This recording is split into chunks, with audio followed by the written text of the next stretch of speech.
Good morning. Good morning. How are we, lovely people? How are we? It is going to be beautiful and sunny today. It's a little shadowy here in the living room, but it's going to be beautiful out there. The theme for the day: the skills that you possess. We all have skills. Nobody is lacking of skills. Everyone has skills. What skills do you possess?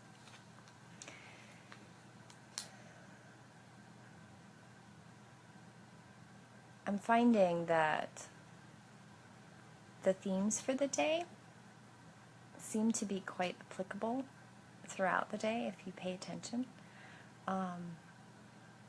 I had an interesting conversation with someone yesterday about yesterday's theme, abundance in your life. And it was an amazingly uplifting, positive conversation. So I look forward to today, the skills that you possess. Well, what conversation am I going to have today about that? So thinking of your skills, thinking of what it is that you do well, and be grateful for those things, and be mindful of the things that you do well, the skills that you have, and allowing yourself to be at peace with that and able to use your skills as needed when the time comes. And we all have a variety of skills in our toolbox. It sounds very...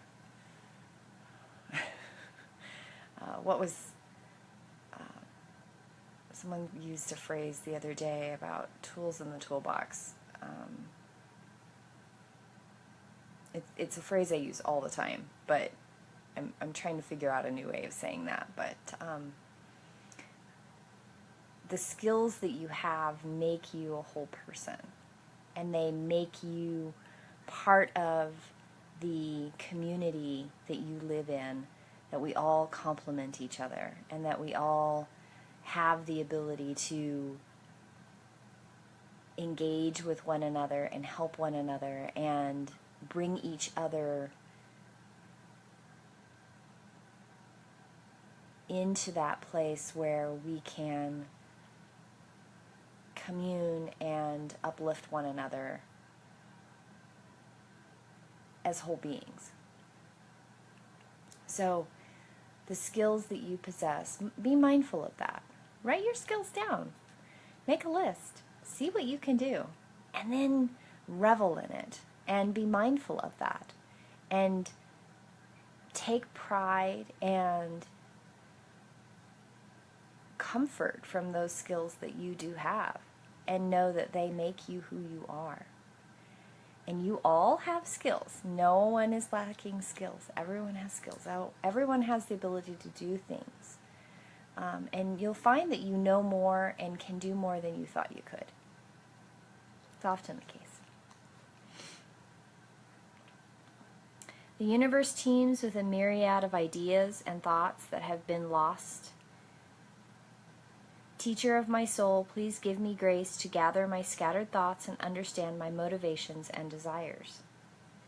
May I be mindful of the creative possibilities that every day offers. I think that goes really well with skills, don't you? May I be mindful of the creative possibilities that every day offers. I love that phrase.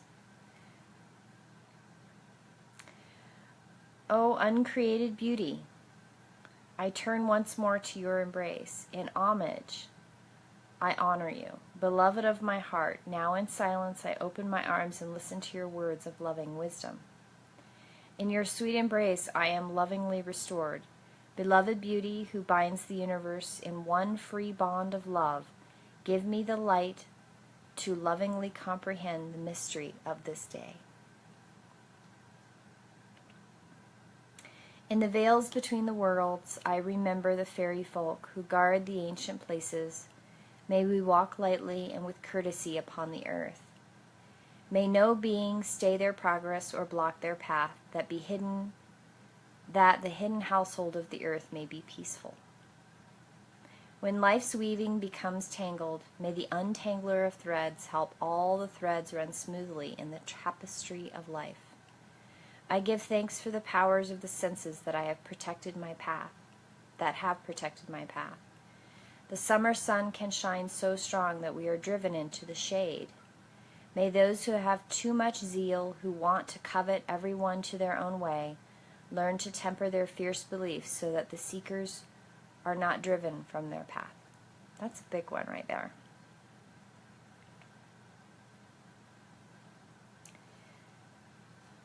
I really like that. The summer sun can shine so strong that we are driven into the shade. And then the analogy is made. May those who have too much zeal, who want to covet everyone to their own way, learn to temper their fierce beliefs so that the seekers are not driven from their path. That's a mighty paragraph right there. That prayer right there. That is quite mighty. We all have things that we're passionate about, and it is a careful balance to share that passion and not stifle someone else's interest in something that has nothing to do with what you're passionate about. And that's a hard balance, and I completely confess that I am an overly passionate person about many things, so I could easily have turned someone away and driven them away with my passion. And that is a reality. So, something that maybe I should work on. That brings me to a point that I don't know if I've covered before, but self-reflection and self-evaluation.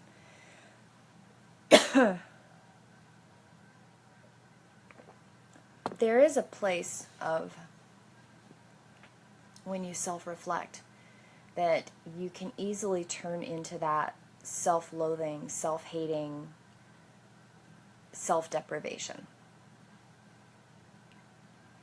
And there is a place there where it turns into a negative thing. And it's important that when you are reflecting, self-reflecting and self-evaluating, that you stop before you get there, because that's a bad place. I've been there. I know that. And it is important to be honest with yourself about your motivations and your desires and your needs when you are self-evaluating and when you're self-reflecting. It's important to be honest, and it's difficult to face your own mirror without being extremely negative. There was a post a couple days ago, and then I reposted it, and then I've had friends post on that about growing up with verbal abuse. I grew up with verbal abuse. I know what that is. And I suffer from many of the things that happen when you grow up with someone that verbally abuses. And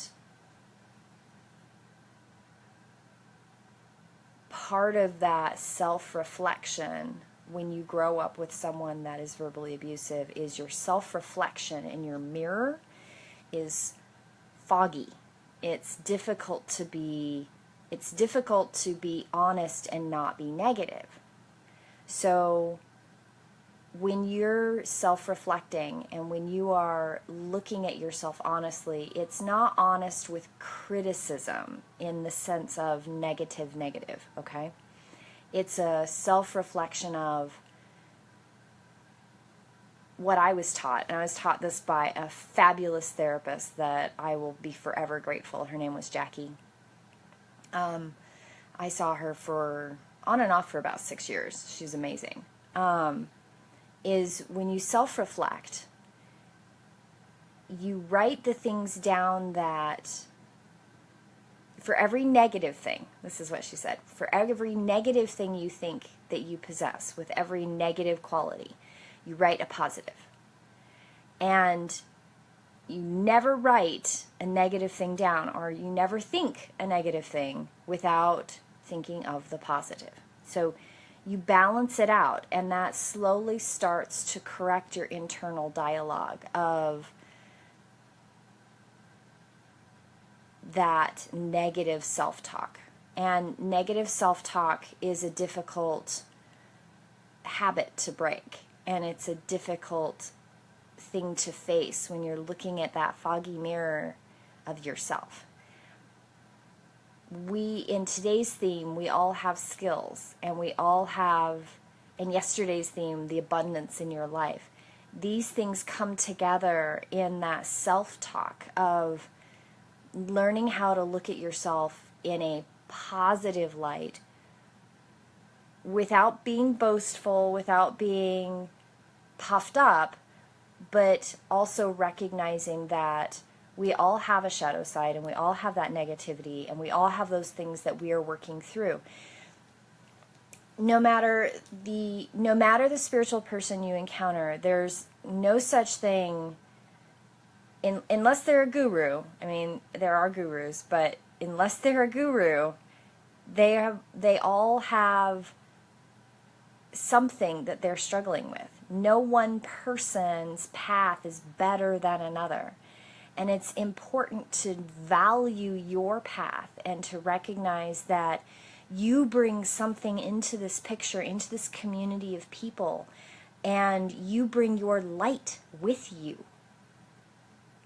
Even if you can't see your light. And I've been there before where I couldn't see my light. So it's important to know that when you're looking at the skills and your abundance and the things in your life that make you that beautiful, spiritual, lovely person, that you can look in your mirror, in that foggy mirror that's hard to reflect and see both the positive and the negative clearly and with honesty. It's difficult, and I get that. But we all can do that. We are all beautiful, bright, spiritual beings that are here together. So, the theme of the day, the skills that you possess, you have skills, you have tools, you have things you bring into the picture. And you should look at that and revel in it and see that beauty inside yourself. It's hard, especially if you have any kind of abuse in your past and you have struggled with seeing yourself as a beautiful human being. We all have our struggles, and we all have things that we are working to overcome. Overcoming the negative self-talk and being in that place of peace, we can all get there. These are attainable things. You just have to work at it. And as with anything in life, you always have to work for it. There's nothing that comes for free. The only two things that are free are love and fear. They're free. It's your choice. Which one do you want to embrace? I choose love. I don't want to be afraid. Well, I hope this was a beautiful reflection for you today, something to think about. I have a lot of friends that are camping and having a wonderful time at Uprising, and I will be joining you this weekend, only for Friday and Saturday. Hard working this week. The sun is shining. It's going to be beautiful. I hope you have a beautiful, beloved day. Take some time off the computer, off the phone, disconnect. Take some time outside. It's beautiful out there. And I hope you have a blessed day. And blessed be, and I will see you tomorrow in prayer.